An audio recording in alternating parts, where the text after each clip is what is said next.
question this week from one of our ballroom dance friends here on our channel. Thanks so much for your informative videos. I've been following you for several months and I've been getting so much out of the videos. I have a question about shoes, both for practice and competition. I focus mostly on international standard. Recently, I've been dealing with issues with foot pain, and so I started wearing dance sneakers for better support during my recovery. I'd like to get back to at least regular practice shoes, and I'm wondering about full sole versus split sole shoes for international standard. My teacher did tell me that I should only wear my competition shoes even in lessons. But I wonder if the constant wearing of higher heels contributed to my foot issues to begin with. I understand we need to be confident wearing heels in dance, but not to the extent that it could lead to pain and injury. Besides that, I was wondering what your general thoughts are about different heel heights for comp shoes. Can I be anonymous? Thank you. So yeah, guys, unless you specifically tell me that it's okay to share your name or you'd like me to share your name, I won't say your names. Okay, so as I shared in a previous video on my channel, in my early 20s, yours truly had a roaring case of arthritis developing in my feet. And later in life, I started to develop what's called bunionettes in my feet. Now, both of these, I thankfully was able to head off at the pass with some little intervention. So here's what I think in a nutshell. Number one, yes, duh, everyone, please go into wearing high heels 7 days a week, hardcore dancing, that yes, wearing high heels can horribly damage your feet. Now, in a nutshell, every 1 inch of heel that you add to your shoe is going to increase that pressure another 25%. So, for example, the Latin kind of official competitive height for comp shoes is 3 inches, okay? That bad boy looks like this. And obviously for Latin, we would have an open toe. Now, if you have a foot injury, if I were a coach, I would tell you to get lower shoes. You know, if there's a toe issue and the closed toe would work better, I would go with those. If the open toe works better for you, I would go with those. In my opinion, when your body is in pain, it is sending a clear message to you that you need to stop whatever it is that you have been doing. And granted, I am painting with a broad brush. Some people win the genetic lottery and they never develop problems. Although I have been very proactive outside of dancing. I've shared videos on like toe shoes, what to wear outside of the dance floor to kind of maximize your foot life as a dancer. Honestly, I genetically just lucked out because I have many friends who in their teens, as females wearing high heels, developed horrible hammer toe bunions. I mean, this is going to permanently impede their movement the rest of their life. Okay, so if your coach knows about your foot pain and is insisting or even encouraging you to wear comp heels in your lessons, okay, I understand in the big picture why, but in my opinion, ballroom dance is a lifelong game. It's not a what can I hammer out this year and then retire. I personally think that would be a bad idea. If your foot hurts, find the shoe that is comfortable for it, okay? Now on the comp floor, as I mentioned, the expected heel height is going to be 3 inches for Latin. In standard, as you mentioned you do, we generally wear what is called a court shoe. This is a 2.5-inch heel. So it is going to be a little more gentle on your feet than the Latin. You might also experiment, my friend, with different heel shapes. This is, they've got the slim, they've got contour. And just find the one that is most comfortable for your foot. Everyone's body is built differently. You also mentioned practice shoes. Okay. I always wear these socially, friends. I don't care how pretty you think your legs look in high heels. Please do yourself a favor. Do your body a favor. Wear practice shoes while you're dancing. That way, if someone accidentally were to step on you, or heaven forbid you step on yourself, that's even more painful for me. Hey, foot is protected. And these range, this Cuban heel ranges anywhere from 1.5 inches to 2 inches, though I'll bet you could find 1 inch if you nose around on the internet. Heck, I would even, if that hurts, I would even look at investing in some men's style shoes. Obviously, you have to adjust the sizing, but you really do want to preserve your feet, okay? So if you have not told your pro that you are in a lot of pain or recovering from an injury, please do that today. I always tell my students, I don't care what hurts in your lesson, in your practice, you should adjust. Tell me, and I can give you a solution that's not going to hurt, okay? Your body is a miraculous tool if you give it time to heal itself, okay? And not only can heels damage your feet, it can damage your ankles, your knees, your hips, your lower spine, create an unnatural curvature, okay? Now, if you compete, and I'm guessing by the wording in the message, you probably do Pro-Am.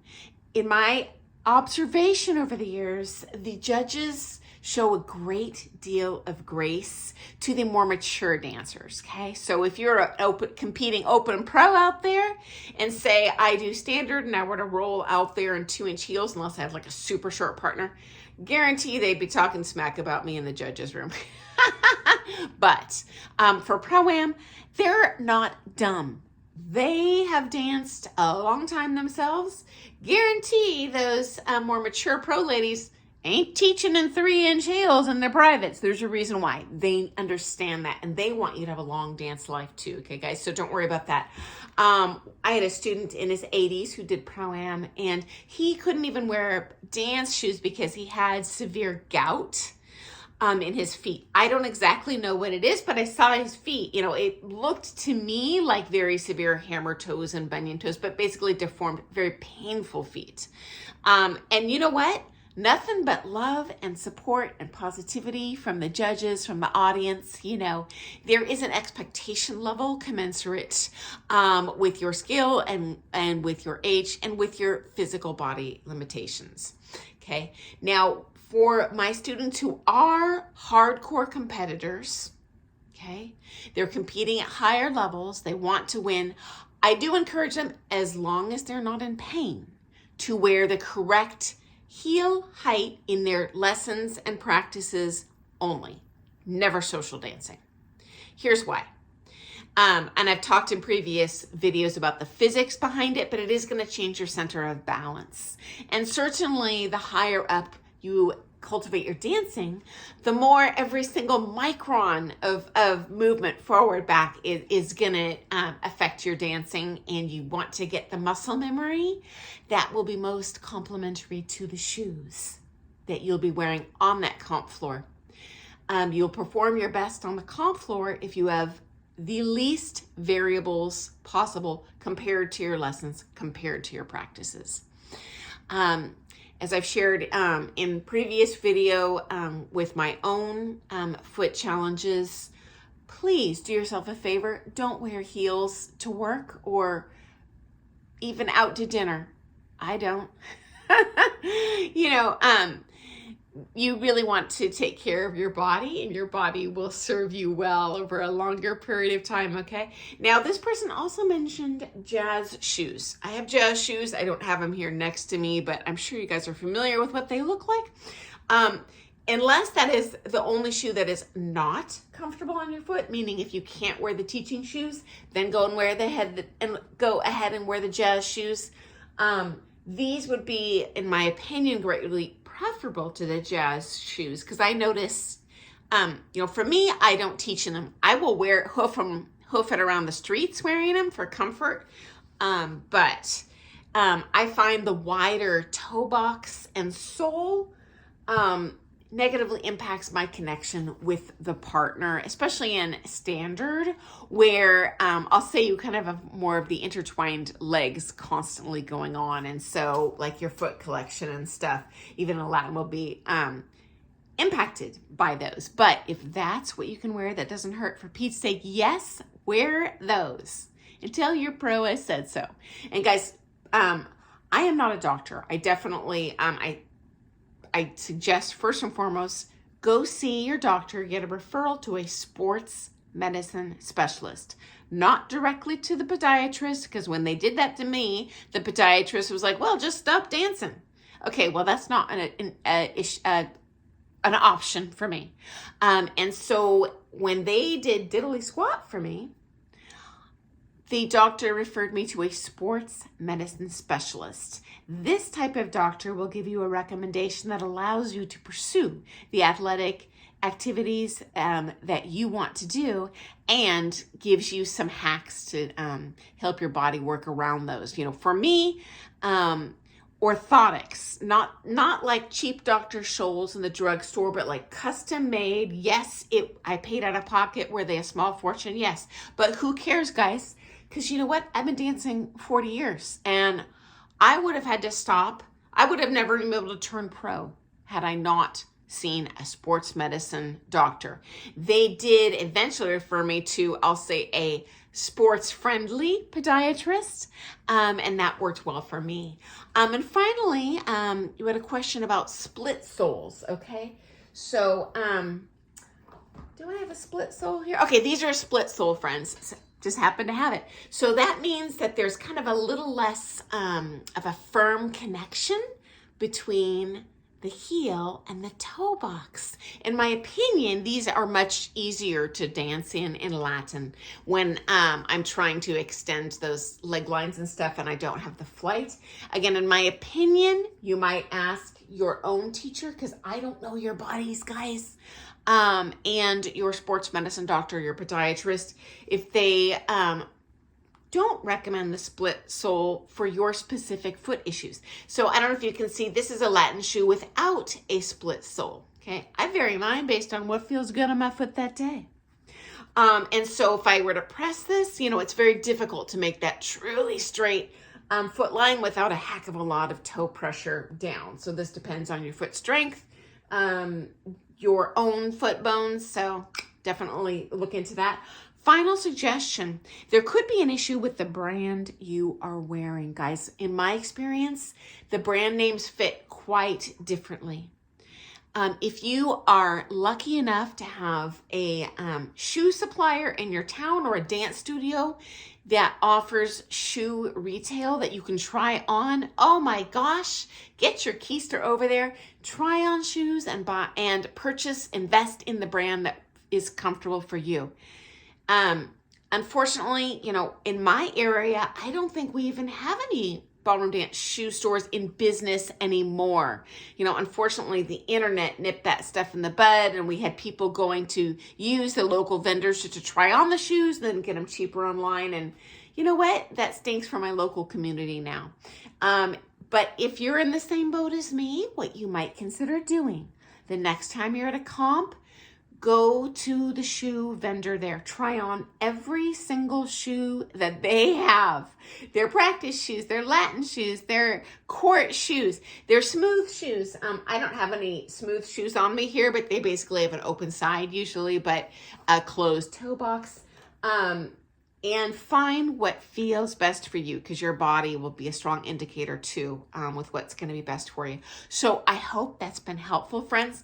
And guys, if you have had foot issues and have successfully addressed them, maybe not solved them, but improved them, please share your own experience in the comments, because we all as a worldwide ballroom dance community, have common experiences. And I'm just one person. I'm going to share with you, my own experience, but we have a huge knowledge base here of a lot of ballroom dance friends. So thanks for joining me today. Thank you so much for your question, guys. I just love when you guys ask me questions. It makes my job so easy because I just want to post stuff that might be helpful or, hey, at least interesting. So I look forward to seeing you first thing tomorrow morning. Toodles. Bye.